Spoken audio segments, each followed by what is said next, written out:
नमस्कार बंधुरा बृष्टि रान्नाघरे आज के एकदम यूनिक एक रेसिपि निये आपनादेर काछे हाजिर हलाम। काछे दूरे जे जेखान थेके आमार एई भिडियोटी देखछेन आशा करी सबाई भालो आछेन, सुस्थ आछेन। अन्यरकम रेसिपि रातेर डिनारे होक अथवा सकालबेला ब्रेकफास्टे होक खेते पारेन, भालो लागबे खेते, शरीरटा एकटु हालका लागबे, खूब कम खेलेई किन्तु पेटटा भरे जाबे। এই যে রেসিপিটা আমি করছি তার জন্য সবার প্রথমে আমার যেটা লাগবে সেটা হচ্ছে ডালিয়া। ডালিয়ার সঙ্গে আমি এখানে সুজিটাও অ্যাড করছি। দুটো দিয়ে ভালো করে এর একটা আমি গুঁড়ো তৈরি করে নেব। মিহি গুঁড়োটা তৈরি করতে হবে, দেখিয়ে দিচ্ছি। ঠিক এই রকম কিন্তু গুঁড়োটা তৈরি হবে, একদম পাউডারের মতো। এবারে যেটা করব এর মধ্যে সামান্য একটুখানি নুন দেব আর এর মধ্যে পরিমাণ মতো জল দেব। জলটা এমন হবে মোটামুটি ছোট ছোট 4টে বাটিতে যাতে আমি একটুখানি ভাপিয়ে নিতে পারি। খুব বেশি পরিমাণে জল না, আবার খুব কম পরিমাণে জল না। প্রথমে এটাকে ভালো করে একটুখানি মিশিয়ে নিতে হবে। মিশিয়ে নেওয়ার কারণটা হচ্ছে এটা খুব সুন্দরভাবে জলটাকে টেনে নেবে এবং এটা যখন আমি নর্মালি রেখে দেব এটা কিন্তু খুব সুন্দর ফুলে উঠবে। এটা খেতে যতটা না সুস্বাদু তার থেকে অনেকটা পরিমাণে হেলদি। যারা একটুখানি হেলদি খাবার খেতে ভালোবাসেন, যারা ভাত কিংবা রুটি খেতে খুব একটা পছন্দ করেন না, বিশেষ করে সকালে হোক বা রাতে, তাদের জন্য কিন্তু আদর্শ এই রেসিপিটা। এই রেসিপির মধ্যে আমি প্রোটিন দিয়েছি, কার্বোহাইড্রেট দিয়েছি, এনার্জি দিয়েছি, তবে সবকিছুই একটু হালকা মাত্রায় দিয়েছি, খুব বেশি কিন্তু পরিমাণে দিচ্ছি না। এই জন্য এই খাবারটা কিন্তু একটু লাইট খাবার, খুব বেশি কিন্তু একদম পেটটাকে ভরিয়ে দেবে এমন না, হালকা রাখবে, অথচ মনে হবে যেন পেটটা একদম ভরে গেছে। 4টে বাটি নিয়ে নিলাম, তার মধ্যে একটুখানি তেল মাখিয়ে নিচ্ছি। আপনারা নর্মালি বাটার মাখিয়ে নিতে পারেন। মাখিয়ে নেওয়ার পরে এই যে মিশ্রণটা আমি তৈরি করেছি এই বাটিগুলোর মধ্যে কিন্তু আমি দিয়ে দেবো। এর ফলে কি হবে, যখন আমি এটা ভাপে বসাবো এটা খুব সুন্দরভাবে সেট হবে। তো এরকম ভাবে মিশ্রণটা দেখুন এই রকম তৈরি হয়েছে। তো খুব বেশি কিন্তু পাতলা হয়নি, খুব বেশি ঘন হয়নি। আমি 4টে বাটির তুলনায় কিন্তু জিনিসটা তৈরি করেছি, একদম ভরা ভরা না, নিচের দিকেই থাকবে, পাতলা পাতলা তৈরি হবে, তাতে করে খুব তাড়াতাড়ি তৈরি হয়ে যাবে। আপনারা নর্মালি যে ইডলি মেকারগুলো হয় সেগুলোতেও তৈরি করে নিতে পারেন, তবে সবার কাছে যদি না থাকে ঘরের ছোট ছোট বাটির মধ্যে আপনারা তৈরি করে নিতে পারেন। তো এটা আমার একদম রেডি হয়ে গেল।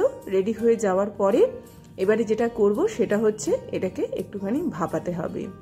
অলরেডি আমি কিন্তু ভাপানোর জন্য একদম গরম জল দিয়ে বসিয়ে দিয়েছি যাতে করে খুব তাড়াতাড়ি গরম হয়ে যায় এবং এটা আমার খুব তাড়াতাড়ি তৈরি হয়ে যায়। তো এবার দেখুন আমি এরকম ভাবে গরম জলের মধ্যে এই জিনিসটা দিয়ে দিলাম। মোটামুটি 10 থেকে 12 মিনিটের জন্য এটা রেখে দেব এবং এটা খুব সুন্দরভাবে কিন্তু একদম স্টিমে তৈরি হয়ে যাবে। কিছুক্ষণ বাদে এর মধ্যে যেহেতু ডালিয়া রয়েছে উপরের অংশটা একটুখানি জ্বলো জ্বলো মনে হবে, তাতে ভয় পাওয়ার কিছু নয়। এটাকে যখন নামিয়ে আমরা একটু ঠান্ডা করব এটা একদম খুব সুন্দর সেট হয়ে যাবে। তো এটাকে আমি এরকম ভাবে নামিয়ে নিয়েছি এবং কিছুক্ষণ সময়ের জন্য দেখুন আমি এটাকে ছেড়ে দিচ্ছি, যার ফলে একদম উপরের অংশটা কিন্তু খুব সুন্দর সেট হয়ে যাবে। উপরের অংশে সামান্য একটুখানি তেল মাখিয়ে দিলাম যাতে তাড়াতাড়ি শুকিয়ে যায়। পরবর্তী পর্যায়ে আমি কিছুক্ষণের জন্য রেখে দিয়েছিলাম। রেখে দেওয়ার পরে তারপরে আমি একটা চামচ নিলাম, ঠান্ডা হয়ে গেছে দেখুন, দেখলে বুঝতে পারছেন আমি ধরতে পারছি। এবারে চামচ দিয়ে এটাকে খুব ভালো করে কিনার দিয়ে দিয়ে এরকম ভাবে তুলে নিলেই কিন্তু এই জিনিসটা একদম ছেড়ে যাবে।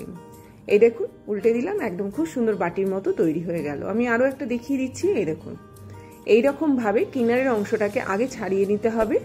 ছাড়িয়ে নেওয়ার পরে এবার চামচটাকে জাস্ট এরকম উল্টে দেবো এবং খুব সুন্দর বাটির মতো তৈরি হয়ে যাচ্ছে। তো এইরকম ভাবে কিন্তু জিনিসটা তৈরি হবে, মানে একদম ডালিয়া আর সুজি দিয়ে সকালে ব্রেকফাস্ট হোক বা রাতের ডিনারে হোক, রাতের ডিনারেও খুব সুন্দর লাগবে। আর সকালের ব্রেকফাস্টে যদি আপনারা খেতে চান তাহলেও খেতে পারেন, সবজি দিয়ে খেতে পারেন, বিভিন্ন ধরনের সবজি আপনারা এর মধ্যে অ্যাড করতে পারেন। তো এরকম ভাবে একটা আমি নিয়ে নিলাম, নিয়ে নেওয়ার পরে একটা ছুরি দিয়ে এটাকে পিস পিস করে কাটবো। প্রথমে 3টে অংশ করে নিচ্ছি, তারপরে প্রথমে কিনারের অংশটাকে আমি 3টে ভাগ করে নেব আর মাঝখানের অংশটাকে আমি 4টে ভাগ করে নেব। বুঝতেই পারছেন একদম খুব সুন্দর খেতে লাগবে আর খুব সুন্দর মানে সেট হয়েছে, নরম হয়েছে, খুবই সুন্দর তৈরি হয়েছে। তো এরকম ভাবে কিন্তু জিনিসটা আমার একদম তৈরি হয়ে গেল। একদম দেখুন এতগুলো তৈরি হয়েছে। এবার আমি যেটা করব সেটা হচ্ছে একটা ফ্রাইং প্যান বসিয়ে দেবো, তার মধ্যে আমি তেল দিয়ে দেবো। তেল দিয়ে দেওয়ার পরে একটুখানি জিরে ফোড়ন আমি এর মধ্যে দিয়ে দেবো, একটুখানি কারি পাতা আমি এর মধ্যে ফোড়ন হিসাবে দেবো, দুটোরই গন্ধ খুব সুন্দর লাগে। আপনারা যদি মনে করেন সর্ষের সাথে একটুখানি আদাকে কুচো করেও এর মধ্যে দিতে পারেন, কিন্তু আজকে আমি যে টেস্টটা আনবো সেটা একটু অন্যরকম, সেই জন্য এর মধ্যে আমি একটুখানি জিরে, একটুখানি কারি পাতা দিয়ে দিলাম। দিয়ে দেওয়ার পরে কিছু কাঁচা লঙ্কা আমি এর মধ্যে মানে মাঝখান দিয়ে চিড়ে চিড়ে এর মধ্যে অ্যাড করে দেব। একদম কুচিয়ে দেব না, একটু আস্তই রাখবো, আস্তটা বেশি ভালো লাগবে খেতে। তার সাথে এর মধ্যে আমি পেঁয়াজ অ্যাড করছি মাঝখান দিয়ে, জাস্ট এগুলোকে চৌকো চৌকো করে কেটে নিয়ে আমি এর মধ্যে দিয়ে দিলাম। পেঁয়াজটা একটুখানি ভাজা হবে, পেঁয়াজের গাটা একটুখানি ছাড়বে, সেই পর্যায়ে অবধি আমাদের একটু অপেক্ষা করতে হবে। দেখুন এটা একদম ভাজা হয়ে গেছে লালচে করে, এবং পেঁয়াজের প্রত্যেকটা অংশ কিন্তু ছেড়ে যাচ্ছে। এর মধ্যে একটুখানি টমেটো আমি এর মধ্যে অ্যাড করছি, একটু বড় করে কেটেছি, ভালো লাগবে যখন মুখে পড়বে। এই সময় বিশেষ করে খান এগুলো, এগুলো শরীরে ক্ষতি তো করবেই না, উপরন্তু এগুলো শরীরের জন্য খুব হেলদি। ভালো করে একটুখানি ভাজা করে নেব, ভালো করে একটুখানি তৈরি করে নিতে হবে, নরম করে নিতে হবে টমেটো। তার মধ্যে আমি একটুখানি সেদ্ধ করা কাবলি ছোলা অ্যাড করলাম, আপনারা একটু বেশি পরিমাণেও দিতে পারেন। তো আমি খুব বেশি পরিমাণে দিচ্ছি না, সব কিছু পরিমাণ মতো দিয়ে দিয়ে দুজন মানুষ খেতে পারবেন রাতে যদি খান, কেননা এটা যেহেতু ডালিয়া এবং সুজি রয়েছে তো এটা খুব বেশি পরিমাণে দরকার পড়ে না। তো এরকমভাবে যতটা আমি তৈরি করেছি তাতে দুজন মানুষ অনায়াসে খেতে পারেন। সঙ্গে যদি মনে করেন 1 কাপ আপনারা নর্মালি হরলিক্স হোক বা একটুখানি লাইট টি টাইপের মানে চা যদি আপনারা খান তাহলে কিন্তু একদম পারফেক্ট হবে। তো এটাকে খুব ভালো করে নাড়াচাড়া করে একদম দেখুন একটুখানি ভাজা করে নিলাম, এটা তৈরি করে নিলাম। এটা আমার একদম দেখবেন খুব সুন্দর ভাজা ভাজা মতো হবে। সুজির এই যে জিনিসটা, এগুলো যত ভাজা হবে ততই কিন্তু ভালো লাগবে খেতে। তো অবশ্যই এটা বাড়িতে তৈরি করে দেখুন, নিরাশ তো হবেন না। খুব ভালো একটা খাবার, খুব হেলদি একটা খাবার, মুখরোচক একটা খাবার। এর মধ্যে একটুখানি আমি গোলমরিচের গুঁড়ো অ্যাড করলাম এবং তার সঙ্গে একটুখানি নর্মাল নুনের বদলে ব্ল্যাক সল্ট আমি দিয়ে দিলাম। খুব ভালো করে জিনিসটাকে নাড়াচাড়া করে নেব এবং খুব ভালো করে এটাকে ভাজা করব। রাতে যদি খান তাহলে আমি যেরকম এখানে একটুখানি সবার শেষে ভেজে রাখা নুন হলুদ দিয়ে ভেজে রাখা চিংড়ি মাছ অ্যাড করলাম, এটা শুধুমাত্র রাতে খাবারের জন্য। আর যদি আপনারা সকালবেলা খান তাহলে এই অবধি যথেষ্ট, বা একটু সবজি দিয়েও আপনারা তৈরি করতে পারেন। আমি এটা রাতের ডিনারে তৈরি করছি, সেই জন্য সামান্য একটুখানি চিংড়ি মাছ আমি এর মধ্যে অ্যাড করলাম।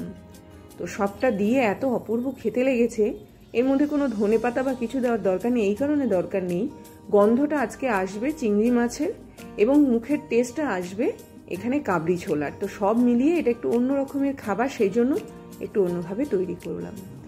এইভাবেই আজকে একটা খুব সুন্দর ডিনারের রেসিপি আপনাদেরকে করে দেখালাম। মর্নিং ব্রেকফাস্টেও আপনারা খেতে পারেন, রাতের ডিনারে খেতে পারেন, যেভাবেই খান না কেন অনবদ্য। এই বলে এখন আমি পরিবেশন করে দেখাচ্ছি, তার সাথে সাথে বিদায় নেব। আবার আসবো একটা খুব সুন্দর ভিডিও নিয়ে। ততক্ষণ সবাই ভালো থাকবেন, সুস্থ থাকবেন, দেখতে থাকবেন বৃষ্টির রান্নাঘরে। ঝাল ঝাল, তার সাথে সাথে মুখরোচক, তার সাথে সাথে হেলদি, 3টে কম্বিনেশনে আজকে কিন্তু এটা আমি তৈরি করলাম। এত অসাধারণ খেতে লাগবে যে বারবার খেতে ইচ্ছে করবে। তো অবশ্যই এটা বাড়িতে একবার তৈরি করে দেখুন, কেমন লাগলো অবশ্যই আমাকে জানাবেন। তবে আমি রিকোয়েস্ট করব এটা অবশ্যই বাড়িতে তৈরি করুন, এই সময়ের জন্য আদর্শ একটা খাবার। একটুখানি আমি দেখুন এইভাবে খাবো, বাড়িতে তৈরি করুন। আসলাম তাহলে, সবাই ভালো থাকবেন, সুস্থ থাকবেন।